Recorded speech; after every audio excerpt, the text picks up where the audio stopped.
Constable Pramod హత్యను తీవ్రంగా ఖండిస్తూ ఉన్నాం.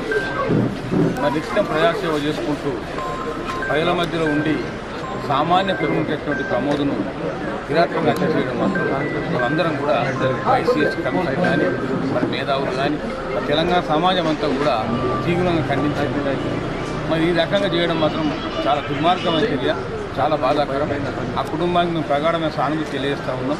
మరి ప్రభుత్వ పరంగా మరి డీజీపీ గారు కానీ మరి గౌరవ ముఖ్యమంత్రి గారు కానీ అన్ని విధాల ఆదుకుంటామని చెప్పి కూడా వారికి సిఎస్ఏ కానీ ఇంటి స్థలం కానీ ప్రభుత్వ ఉద్యోగం కానీ అవన్నీ కూడా హామీ ఇచ్చారు. అవన్నీ హామీలు అమలయ్యే విధంగా మేము ప్రయత్నం చేసి తప్పకుండా ఎస్సీ కమిషన్ ఆ కుటుంబానికి అండగా ఉంటుందని చెప్పి కూడా ఈ సందర్భంగా తెలియజేస్తూ ఉన్నారు. మరి తొందరగా డీజీపీ గారు కానీ ముఖ్యమంత్రి గారు కానీ స్పందించినందుకు వారి కృతజ్ఞత తెలియజేస్తూ ఉన్నా. మరి పోలీస్ డిపార్ట్మెంట్లో ఇట్లా సేవ చేసే వ్యక్తులకు ఇక పెరలో ఉండే వ్యక్తులకు ఈ రకంగా స్పందిస్తే మరి పోలీస్ శాఖ కూడా మరి ఎంతో ధైర్యంగా పనిచేసేటువంటి అవకాశం ఉంటుంది. పోలీసు అధికారులు కూడా మరి రాష్ట్ర ప్రజలు కూడా అందరూ కూడా స్వాగతించారు.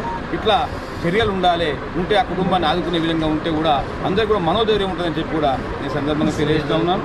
మరి ప్రమోద్ వాళ్ళ తండ్రి పెరక నరసింహులన్నీ గతంలో ఇక్కడికి వచ్చినప్పుడు ఆ మిడ్దొడ్డి మండలము చెప్పాల గ్రామం చెందినవారు, మరి మెదక్ జిల్లా మిడ్దొడ్డి మండలం చెందినవారు. మరి వారు కడుపు పేదరికంలో ఉండి దళితులుగా ఉండి మరి తహసీల్దార్గా ఉండి ఎన్నో పరిస్థితులు అనేటువంటి కుటుంబం సాంప్రదాయ కుటుంబాలు మరి పిల్లలను కూడా కష్టపడి చదివించి ఎదుగుతున్న సమయంలో ఈ రకంగా చేయడం బాధ కలిగించింది.